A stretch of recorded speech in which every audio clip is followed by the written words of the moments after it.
我先说明一下，因为熊本地震是发生在28号星期二，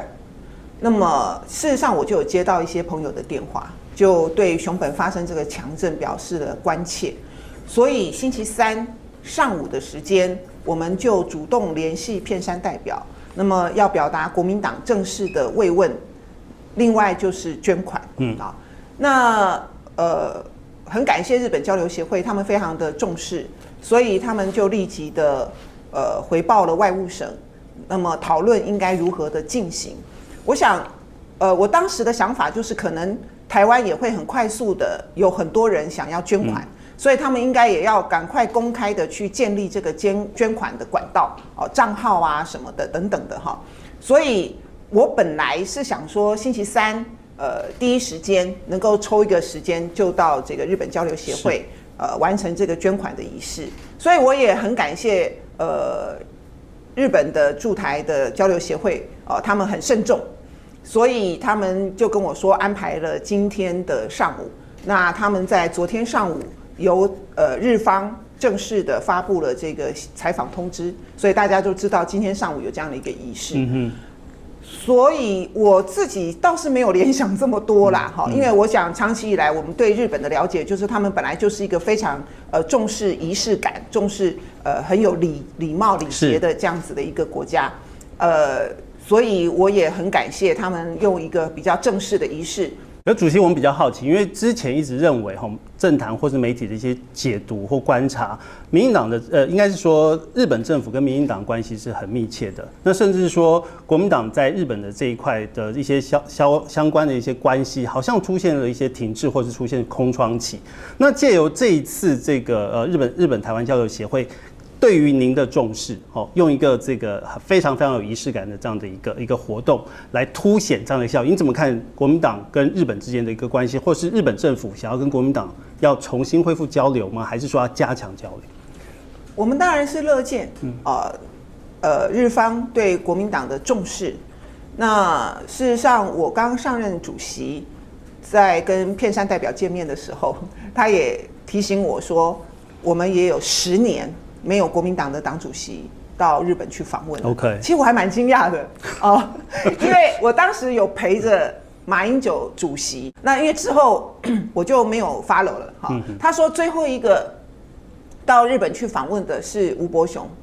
很久以前了，是，所以我其实也蛮惊讶的。那么因此，片山代表其实已经表达过很多次，欢迎我到日本去访问这样子。那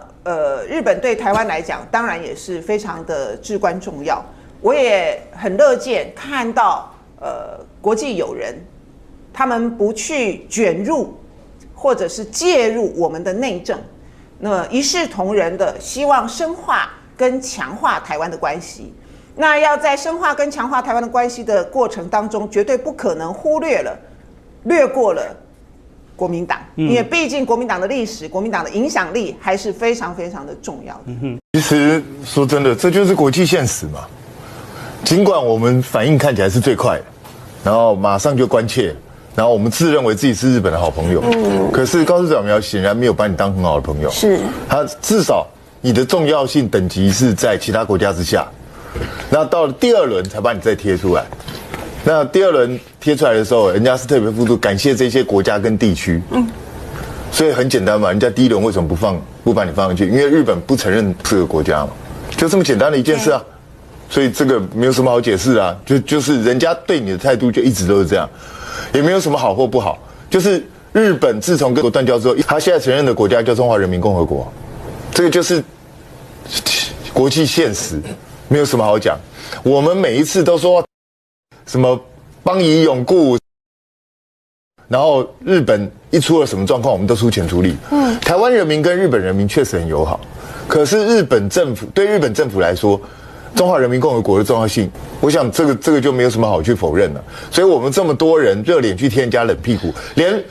这个日本第1轮没有登出来，你看到一大堆人民进党的这些名嘴走狗侧翼一个一个都解释日本不是对我们不好，大家不要太在意，这个没有什么，不要去怀疑我们之间的交情。你讲那么多干嘛？这现实就已经做给你看了，还要去扯这些干嘛呢？有什么意义呢？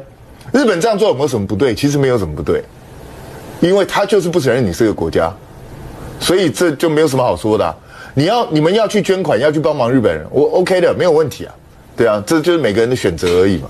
那只是不要搞错了，人家并没有真的把你当朋友。对日本来说，台湾就是他要利用的一个棋子。人家一直在讲的台湾有事，日本有事，人家关心的重点是在日本有事，不是在台湾有事。所以我一直觉得我们很喜欢自己往自己脸上贴金，结果这几年陆陆续续一下子被川普打脸，一下子被高市早苗打脸，那这样你们开心的吗？然后你们还要在那边假装说这一切都是幻觉，吓不倒我的，对不对？那这样子活得比较开心，比较愉快吗？我觉得啦，我们还是务实一点比较好，我们就认清现实，人家就是不承认你，人家就不认为你是个国家。那你们的这些主张对日本有利的，他会支持；对日本不利的，抱歉，那是你家的事。日本人也不想为了台湾跟中国大陆开战，人家没有这种想法。所以赶快务实一点，不要再务虚了。那如果你真的这么喜欢日本，真的这么想当日本人，就去入籍日本嘛，看人家要不要你嘛，就这么简单的一件事，不要再害台湾。这个日本的这个地震当然地震它是天灾。好，那赖清德呼吁大家多捐钱，郑丽文也跑去捐2个250啊，所以就是500。我就跟大家讲，在7月初啊，这个广西啊遇到台风的侵袭，广西的灾情非常的严重啊。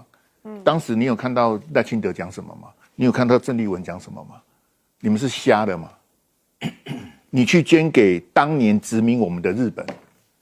啊，大陆是我们的同胞，你不知道吗？对于郑丽文，我们能够寄予厚望吗？其整套两岸政治主张，其实延续马英九旧有思维本质已脱同，谋求长久维持台海分裂现状。国民党主席郑丽文在接受英国《经济学人》专访时，公然歪曲一个中国事实，发表极具分裂倾向的危险言论。他妄称，只要台湾没有宣布独立，若中国大陆以武力解决台海问题，台湾就会坚决还击。更值得警惕的是，他特意选择端午团圆佳节，于6月19日在国民党官网正式发布完整采访内容，刻意制造两岸对立氛围，割裂两岸民族情感。在赖清德当局大肆推进事实台独、台海风险持续攀升的当下，这番表态绝非和平论调，而是赤裸裸的以武拒统、拖延统一的政治宣言。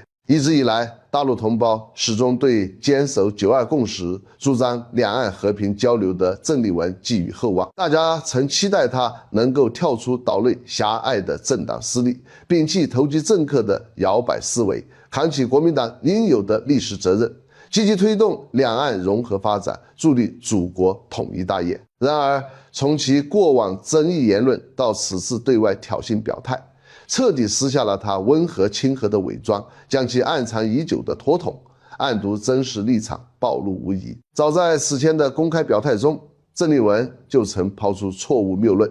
声称两岸统一必须获得台湾2300万民众的同意。这套说辞看似尊重岛内民意，实则是篡改国家主权法理，变相分裂国家的政治诡辩。法理之上，台湾是中国不可分割的固有领土，台海主权归属于全体中华儿女，台湾地区民众无权单方面决定国家统一的走向。所谓需台湾民众同意才能统一，本质是将台湾包装成独立政治实体，为祖国统一设置人为壁垒，以此无限拖延统一进程。追根溯源，郑丽文的错误两岸理念完全传承自马英九执政时期不独、不统、不武的核心路线。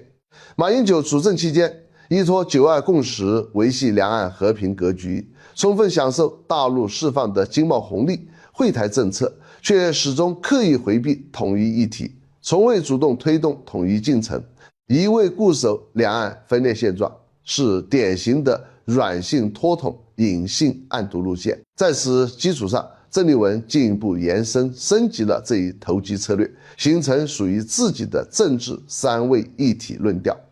其一，表面坚守9·2共识，维系与大陆的沟通渠道，博取两岸舆论好感；其二，拿2300万民众意愿作为挡箭牌，拒绝推进统一固化分裂现状。其三，暗中依附外部势力，借助域外力量壮胆，滋生以武拒统的嚣张底气。纵观其一系列操作，郑丽文妄图让台湾事实分离，分治的地位在中美博弈之间找到生存之道。嘴上空谈维护台海和平，实则不仅坚守长期不同的核心目的，更有利用大陆善意做强台湾实力，并以此作为谋求赢得竞选的动机。这种行径完美契合美国对华离岸制衡的战略布局，迎合了美日及西方势力阻挠中国统一、遏制中华民族伟大复兴的图谋。郑丽文一些看似中立温和的蓝营立场，实则是变相拖延统一，维持台湾事实独立的现状。